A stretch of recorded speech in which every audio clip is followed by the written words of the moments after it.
Apa kabar Formula Friends? Ketemu lagi sama gue Rainer di Formula Motor TV. Mobil Mazda Biante adalah MPV pintu geser yang dimasukkan oleh Mazda ke Indonesia untuk bersaing melawan kompetitornya. Tapi dari awal dia masuk sampai discontinue, mobil ini nggak mendapatkan perubahan atau penyegaran yang berarti sehingga dia diputuskan untuk disuntik mati di Indonesia. Padahal mobil ini memiliki sejumlah penggemar yang masih setia sampai sekarang. Lantas apa yang membuat mobil ini ditinggalkan oleh Mazda dan apa yang membuat mobil ini layak dibeli? Ikuti video ini sampai habis karena kami punya 3 hal yang kami suka dan 3 hal yang kami tidak suka dari mobil ini.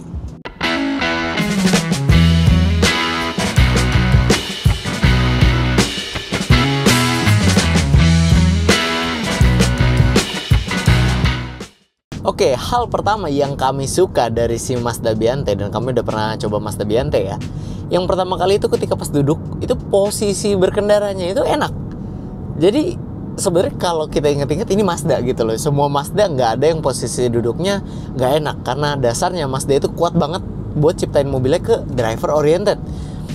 Ini joknya aja itu enak banget, berasa padat gitu joknya. Jadi dia joknya ini bagian belakang itu kayak nempelin postur tubuh belakang kita. Dari punggung ini sampai bagian bawah sini, lower back itu kok nempel semua. Jadi kayak nggak cepet pegel deh kalau duduk di jok Mazda Biante ini. Soalnya bener-bener padat gitu loh. Jadi semuanya ketopang dan bentuknya ya pokoknya enak dah. Masih ngebandingin sendiri duduk mungkin di rivalnya ya Serena atau Navon itu ya. Rasain deh, ini joknya sih jok ternyaman menurut kami dari 3 mobil itu yang di kelas-kelas yang sama ya. Dan juga pengaturan setir lengkap. Dia bisa tilt dan teleskopik. Nah tuh pengaturannya udah cukup enak. Jadi udah luas banget pengaturannya. Armrest kanan kiri pas. Jadi memang aduh untuk perjalanan jauh sih posisi duduk di Biante ini udah enak banget gitu. Dan ini kita baru ngomong posisi duduknya, belum rasa bawa mobil ini.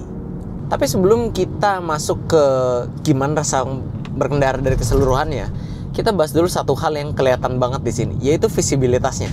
Kalau kalian biasa bawa mobil city car atau mungkin hatchback, compact SUV, ketika kalian masuk ini, kalian berasa duduk di akuarium, Pak. Karena ini kanan, kiri, depan, belakang, ini kacanya luas-luas banget. Gede-gede buat kacanya. Ini kaca depan apalagi. Terus ini kaca samping aja nih, kalau kita taruh tangan di sini tuh, nggak nyampe ke atasnya sini loh. Ke pilar atasnya tuh nggak nyampe, ini luas banget. Kaca matinya aja itu gede loh, yang buat ya tujuannya satu sih. Kalau kaca yang gede gini tujuannya satu, yaitu meminimalisir yang namanya blind spot. Karena ini kan mobil gede dan ini belum ada sensingan kayak tahun sekarang. Ini tahun 2015. Jadi pabrikan akalnya ini gimana? Ya bikin kaca yang gede-gede begini. Tapi emang ini untungnya kaca nggak cuma gede, tapi memang ke visibilitas ini pengaruh banget untuk minimalisir blind spot. Jadi bawa mobil yang gede bagi gini, kita tetap pede karena kita lihat spion kaca manapun itu tuh kita berasa lihat bodi di mana, jarak jalan, jarak kendaraan itu semua kelihatan. Makanya bawa mobil ini biarpun gede tapi visibilitasnya super duper enak. Lanjut, kalau kita ngomongin rasa berkendara, nggak mungkin kita nggak bahas suspensinya. Nah, suspensi mobil ini sekarang kita lewatin nih posisi tidur nih, kecepatannya pelan aja. Tuh, ini kombinasi antara posisi tidur yang nggak enak dan suspensi Biante yang memang cenderung lebih keras dibandingkan kompetitornya. Nih kita lewat speed bump yang biasa. Tuh. Beda. Kalau Serena kami rasa lebih empuk dari ini ya. Jadi kalau kalian cari empuk-empukan, Serena lebih unggul. Kalau Mazda tetap menjadi Mazda yang empuknya tuh bukan yang ya gitulah, bukan yang empuk sampai ngayun gitu, dia enggak. Mobil-mobil Mazda rata-rata nggak ada yang begitu. Jadi memang cenderung lebih keras. Tapi walaupun suspensi dia nggak kalah empuk daripada Serena, sekarang kita coba handlingnya. Nah, sekarang kita tes handlingnya. Nih ya, kita coba langsung ya. Set, set, Nih, tuh handlingnya tuh tajam loh, gesit loh untuk mobil yang badan segede gini, dan ini mobil keluarga ya. Set tuh, gesit loh. Ini adalah keunggulan yang tadi kenapa Mazda setting suspensinya itu nggak sempuk rivalnya. Handlingnya mantap. Handlingnya tetap ciri khas mobil Mazda yang fun to drive. Walaupun ya kalau kita gini-giniin ya berasa limbung mobilnya. Namanya juga minivan ya, pasti limbung. Cuman ini adalah salah satu minivan dengan handlingnya paling gesit loh dibandingkan yang lain. Kalau yang lain kan kurang responsif gitu ya, agak lemot. Nah kalau ini setir kita bantingnya dia langsung belok tuh ban itu. Jadi ini rasa berkendara dari Mazda Biante ini adalah kombinasi yang paling tengah-tengah di mobil Mazda. Jadi biasanya mobil Mazda tuh driver oriented banget. Dia enak, fun to drive, tapi hanya untuk pengendaranya. Kalau penumpangnya biasa sempit. Nah, tapi ini kalian bisa lihat sendiri, lega. Buat penumpang pun nyaman, walaupun suspensinya ya standar-standar aja gitu. Nggak lebih unggul daripada rivalnya, tapi dibilang keras banget ya enggak untuk si minivan ini. Tapi dia kasih lagi di handlingnya yang emang kayak mobil-mobil Mazda yang lain.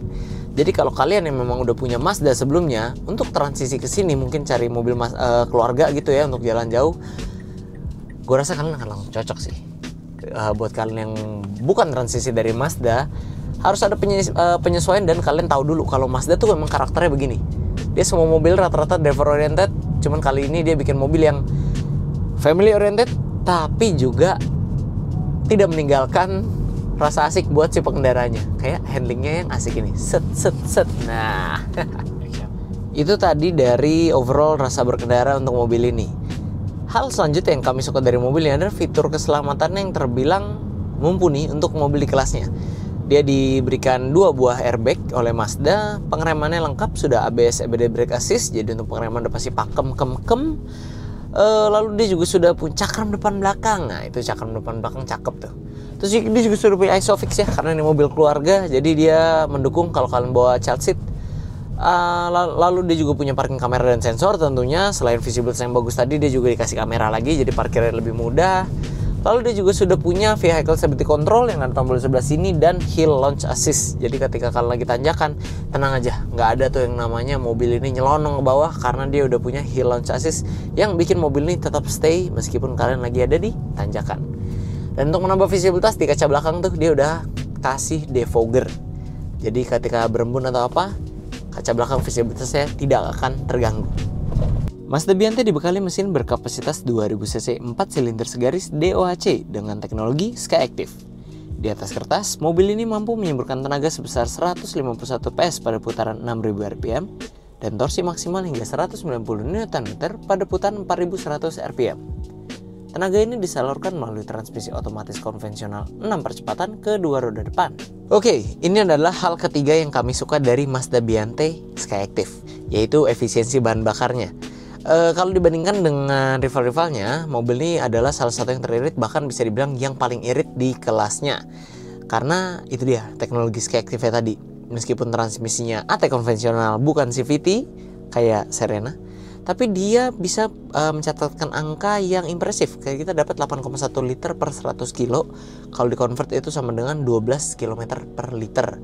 Untuk mobil segede ini tentunya itu angka yang sangat bagus, irit juga. Jadi itu memang salah satu keunggulan dari Biante Skyactiv dan jadi salah satu hal paling signifikan yang dicari orang ketika orang hunting Biante Skyactiv ini. Nah, meskipun dia efisiensinya nomor 1, tapi kalau soal tenaga sih dia memang bukan juaranya. Secara tenaga dia posisi nomor 2 di antara Navon dan Serena. Serena paling kecil tenaganya. Torsi juga dia bukan yang tertinggi. Jadi, tapi untungnya ini mobil keluarga yang kita nggak cari kencang-kencangan ya. Jadi kita fokus di efisiensinya aja yang memang lebih unggul dibandingkan kompetitornya itu. Nah, dari 3 hal yang kami suka terhadap mobil ini, ada 3 hal lain yang kami kurang srek sebenarnya dengan mobil ini. Yang pertama itu fitur hiburannya. Sebenarnya fitur hiburannya bukannya sedikit.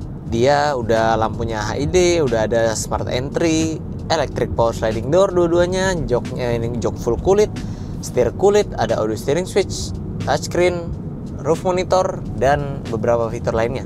Tapi yang kami sayangkan adalah ini Mazda, mobil yang biasanya kita lihat itu fiturnya lebih niat dibandingkan pabrikan Jepang yang lain gak sih? Dibandingkan Toyota atau dibandingkan Nissan, mobil Mazda tuh biasanya lebih canggih dan lebih ngasih fitur. Tapi entah kenapa di mobil ini Biante, Mazda kayak ngasih fiturnya ya sekedar aja gitu. Dan levelnya sekedar Mazda dan pabrikan lainnya sih beda memang. Cuman ketika kita bandingkan apa yang ditawarkan di Biante ini dengan contohnya deh rivalnya yang paling terkenal aja Serena, ya Biante ini masih kalah. Kalahnya di mana? Serena tipe paling tinggi punya panoramik, Biante nggak punya. Serena juga punya roof monitor, tapi Serena punya start stop engine. Kalau si Biante ini memang bukan kunci colok, tapi cara pakainya mirip-mirip kunci colok. Jadi kayak tanggung amat, kenapa nggak dibikin start stop engine-nya yang biar kelihatannya lebih modern. Lalu juga Serena punya captain seat. Nah, sedangkan si Biante ini tanggung banget. Kami nggak ngerti kenapa dia bikin jok yang kalian tahu lah formatnya, bisa dibuka tapi nggak jadi captain seat karena nggak ada armrestnya. Itu kami bingung banget, agak-agak tanggung gitu. Cuman mempermudah akses tapi nggak bikin tampilannya dan kursinya lebih nyaman senyaman captain seat. Ya sayang aja sih sebenarnya. Lagi-lagi bukannya pelit, tapi kayak kok tumben kalah fitur sama rival-rivalnya gitu aja sih. Hal kedua yang kami cukup sayangkan dari si Mazda Biante ini adalah meskipun dia mobil keluarga MPV pintu geser yang badannya bongsor, tapi ternyata mobil ini nggak praktis-praktis banget. Walaupun mobil ini lega, tapi dia punya kompartemen yang tidak sebanyak Nissan Serena. Kalau Nissan Serena di sini ada cup holder, ada tempat kompartemen lagi penyimpanan. Kalau di sini nggak, dia cuma punya open kompartemen di sini. Ada lagi sih di sebelah sini dan sini, tapi ya bukan cup holder. Dan juga meskipun dia sudah ada armrest di sini, dia tidak ada semacam console box lagi ya. Kalau Serena itu punya ya memang fungsi untuk naruh barang, armrest juga, dan bisa dimaju mundurkan. Jadi bisa juga orang duduk sini. Itu sangat multifungsional dan praktis. Nah, kalau si Biante ini dia nggak punya console box lagi di sini, hanya open kompartemen lagi di sini. Bahkan kalau Serena kan dia masih punya di belakang sini ya. Jadi dia secara jumlah kompartemen dia kalah. Kita lihat lagi ke belakang. Joknya juga tadi kami udah singgung, joknya ini bukan captain seat. Jadi dia nggak ada lagi kompartemen di sebelah sini, dia hanya ada kantong di masing-masing pintu. Dan biasanya kalau di Serena tuh dia punya meja di sini yang bisa kita fungsikan. Kalau di Biante dia nggak punya. Jadi ya hanya kantong ini aja penyimpanan. Nah, kalau dari interior sih itu kurang praktis. Kalau dari eksteriornya kita bisa lihat, ini kita tutup dulu.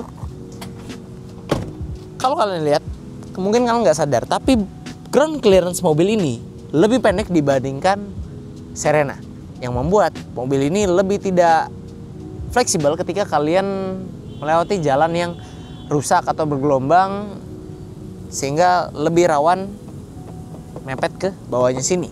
Nah, sekarang kita masuk ke poin terakhir dari ketidakpraktisan si Biante ini, yaitu bagasinya.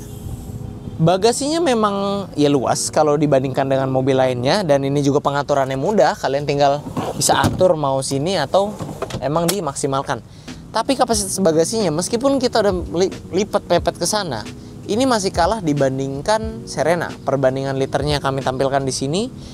Jadi ini adalah salah satu hal yang tentunya perlu kalian pertimbangkan sebelum kalian milih mobil ini, karena ini mobil akan kalian jadikan mobil keluarga. Bawa banyak orang, bawa banyak barang, tentunya kepraktisan adalah salah satu elemen yang penting untuk kalian lihat-lihat. Dan hal terakhir yang kami kurang suka dari Mazda Biante ini adalah modelnya. Tapi jangan buru-buru, dengerin kami dulu. Jadi Mazda Biante ini menurut kami modelnya sangat Jepang ya, sangat JDM gitu. Nggak pernah kita dapat mobil MPV pintu geser yang tampilannya seperti ini sebelumnya. Dan kalian tahu sendiri, mobil-mobil Mazda itu semuanya lebih ke arah mewah dan sporty juga. Dan yang kalau Mazda si Biante ini dia dibuat ketika Mazda itu punya bahasa desain yang mereka sebut nagare, atau artinya itu aliran air atau arus. Makanya ini dibuat seolah kalau kalian lihat dari samping situ ya seolah menyatu gitu dari depan, satu garis satu tarikan ke belakang gitu loh. Jadi kayak memang seperti aliran. Nah, tapi yang kami sayangkan di sini adalah modelnya sebenarnya kami suka. Cuman yang namanya kami suka model itu mungkin bisa bosan ya orangnya. Dan Biante ini udah keluar dari lama, sampai dia terakhir discontinue di 2018. Dia cuma pernah sekali facelift, yaitu ketika dia mendapatkan mesin Skyactiv. Kalau yang dulu grillnya lebih kecil, garis-garisnya lebih tipis-tipis dibandingin sekarang lebih tebal-tebal. Dan ya cuman itu doang perubahannya. Kalau sekarang udah nggak ada perubahan lagi. Perubahan majornya itu nggak ada. Cuman dari depan doang yang paling major, dalamnya nggak ada. Velg bahkan tampilan stop lamp, headlamp itu pun nggak ada berubah. Jadi yang kami sayangkan di sini adalah model Mazda Biante ini seperti dianaktirikan Mazda, di mana kalian tadi lihat fiturnya dikasihnya kayak pas-pasan, padahal mobil Mazda yang lain lebih banyak dari rival-rival Jepangnya.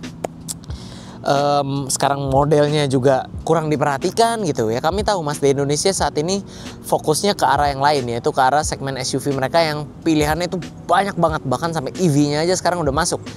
Tapi kalau yang untuk MPV ini memang Mazda kurang perhatikan. Jadi udah didiskontin 2018, udah bukan ke arah sana mereka. Tapi ya menurut kami sayang aja, karena pada masanya Mazda Biante ini menurut masih sangat dicari orang, dan sampai sekarang memang masih ada segmen loyal yang memang mencari mobil ini karena kenyamanannya yang udah kita bahas tadi. Cuman ya sayangnya model yang tidak berubah, kami takutnya lama-lama orang bosan. Walaupun dari dulu sampai sekarang model ini masih cocok-cocok aja gitu, surprisingly masih cocok. Dan memang banyak mobil Mazda yang desainnya itu long term ya, nggak kayak mobil-mobil merek lain yang desainnya mudah berubah-ubah, cepat bosen, cepat ketinggalan zaman. Kalau Mazda memang dia punya visi dan desain itu lebih awet masanya. Jadi untungnya seperti itu, dan sampai sekarang menurut kami masih oke. Cuman sayangnya nggak ada perubahan aja dari Mazda yang dimasukkan ke Indonesia. Oke, setelah merasakan rasa berkendara di mobil ini dan bahas 3 yang kami suka dan tidak suka, yang kami simpulkan adalah memang mobil ini memiliki sejumlah hal yang kami tidak suka yang membuat mobil ini kami rasa akan ketinggalan zaman. Tapi memang bukan sekarang masanya. Sekarang mobil ini masih memiliki sejumlah keunggulan yang masih menarik buat kalian pertimbangkan, terutama buat kalian cari mobil keluarga dengan size seperti ini dan rasa berkendara yang ciri khas Mazda. Jadi kesimpulannya, apakah mobil ini masih layak untuk dimiliki? Tentu masih, karena dengan mengingat harganya yang sekarang sudah jauh lebih terjangkau dengan pilihan yang lain yang ada di pasar, kalian masih bisa mendapatkan rasa mobil yang proper, yang fun to drive khas Mazda dan tidak meninggalkan kenyamanannya pula. Nah, buat teman-teman yang tertarik untuk mengenal mobil ini lebih lanjut, sebelum keduluan, kalian bisa kunjungi showroom kami Formula Motor di alamat yang ada di Jalan Raya Sultan Agung, kilometer 28 nomor 8 Bekasi Barat, dekat Flyover Kranji. Atau kalian bisa hubungi melalui sosial media kami yang ada di atas ini. Jangan lupa juga follow. Oke friends, kayak segitu dulu untuk video hari ini. Kami tentunya masih punya banyak konten menarik dan edukatif lainnya yang akan kami sajikan di channel YouTube kami, yaitu Formula Motor TV. Jadi jangan lupa like video ini bila kalian menyukainya, dukung kami dengan cara subscribe channel kami, dan jangan lupa bunyikan lonceng notifikasi agar kalian tidak ketinggalan update dari kami. Pada akhirnya gue Rainer pamit undur diri dulu, sampai ketemu di video selanjutnya.